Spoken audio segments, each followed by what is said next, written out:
Today I'm going to share an old-fashioned knowledge with 6 tests that will guarantee you never buy a bad bunch of grapes again. Look at this cluster of grapes. The skin is smooth, the color is uniform, and under the supermarket lights, it looked like a work of art. You saw it, your mouth watered, and you couldn't wait to get it home. You paid $5 for it. But then you take that first bite, and instead of an explosion of rich, sweet juice, you get sour water. Or worse, the texture is mealy and soft. Within 24 hours, half the bunch is turning brown, and there's a fuzzy white mold creeping near the stems. $5 down the drain, straight into the compost bin. In our modern, fast-paced world, we've forgotten how to read our food. The supermarkets want grapes that look identical and can sit on a shelf for weeks. They breed for durability, not for flavor. But choosing a sweet, crisp, perfect bunch of grapes isn't a game of luck.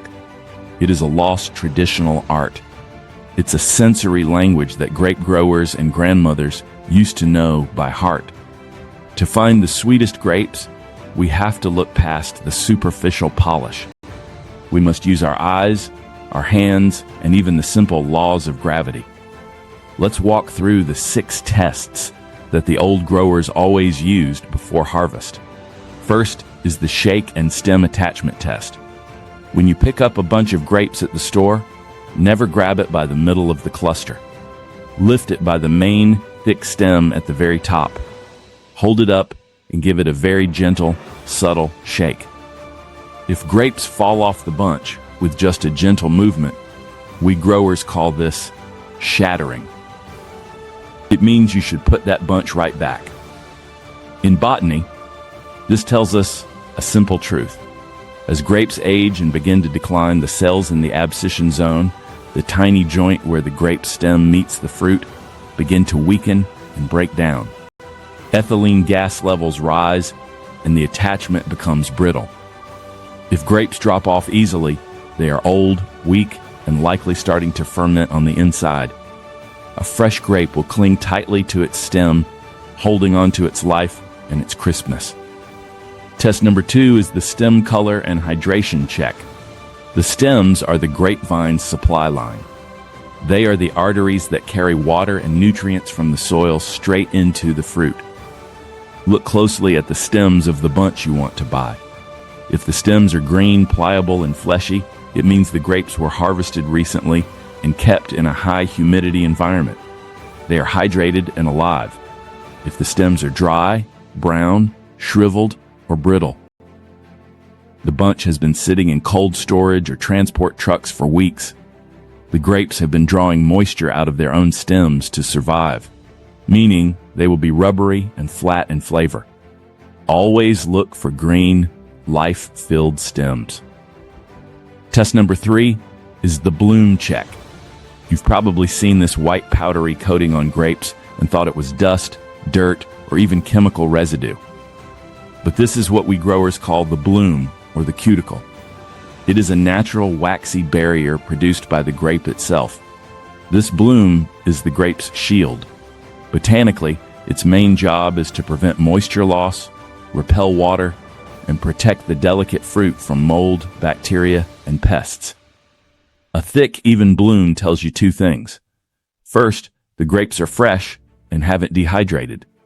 Second, they have been handled with extreme care. The waxy bloom rubs off very easily. If a bunch is shiny, it means it has been handled too much, washed prematurely, or has been rolling around in transit.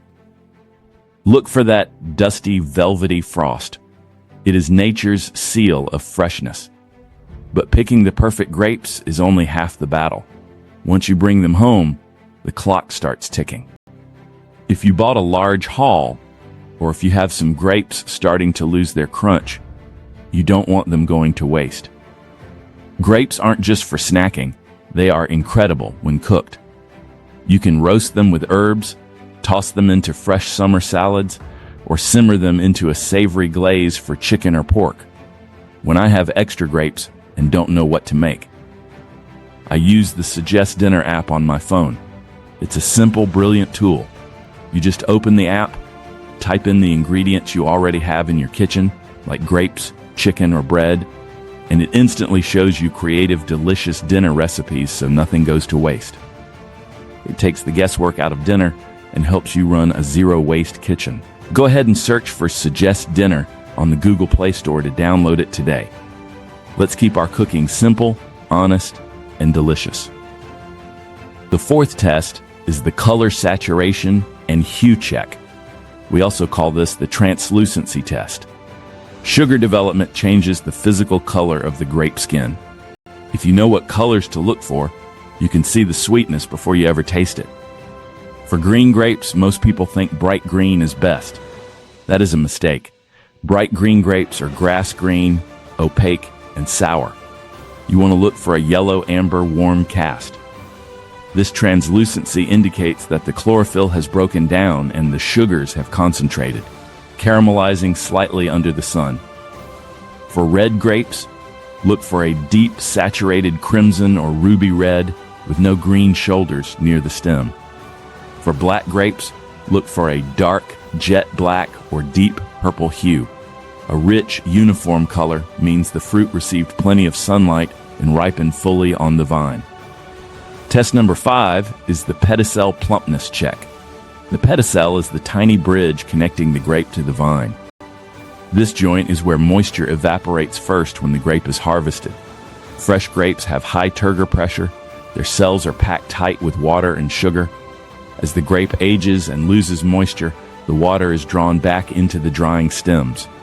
Because the skin around the stem joint is the thinnest, it collapses first, creating tiny, microscopic wrinkles. If you see wrinkles around the stem cavity, the grape is dehydrating and losing its crisp, juicy pop. You want the fruit to be smooth, plump, and tight right up to the stem joint. And finally, the sixth test. This is the golden rule of grape growers, the bottom of the bunch rule. If you are in a market where you are allowed to taste a sample, or if you want to test a bunch you just brought home, which grape do you pick? Most people reach for the biggest, most beautiful grape at the top of the cluster. That is a mistake. Grapes ripen from the top of the bunch where it connects to the vine. Downwards, the sugars are delivered from the vine leaves to the top of the cluster first, and then slowly move down to the tip. This means the grapes at the top are always the sweetest, while the grapes at the very bottom are the last to ripen. If you want to know if the bunch is ready, taste the grape at the very bottom of the cluster. If that bottom grape is sweet and ripe, I promise you, every single grape above it will be absolutely delicious. Now let's talk about the science of keeping these grapes fresh once you get them home. There is a common myth that grapes will ripen on your counter if you leave them out. This is false. Grapes are non-climacteric fruits. Unlike bananas, peaches, or tomatoes, they do not produce a large amount of ethylene gas after harvest, and they do not store starch. Once they are cut from the vine, they will never get any sweeter. What you buy is what you get. Another big mistake is washing your grapes as soon as you get home. Remember that beautiful white waxy bloom we talked about? Washing strips that protective barrier away? Even worse, water gets trapped in the tight spaces between the grapes. That moisture is an open invitation for mold spores and decay. If you wash them before storing, they will turn soft and rot within days. Instead, keep them dry and unwashed. Store them in a ventilated bag in the coldest part of your refrigerator. Only wash the amount you plan to eat, right before you eat them. Cold, dry storage preserves their turgor pressure and keeps them crisp for up to 2 weeks. There is nothing quite like the crunch of a perfectly sweet, fresh grape. Now, I want to hear from you. Which of these 6 tests had you never heard of before? Did your parents or grandparents have a different way of picking them? Let me know in the comments below. In our next video, I'm going to show you how to pick the juiciest pomegranates. Hit that subscribe button so you don't miss it. Until next time, my friends, happy growing and happy eating.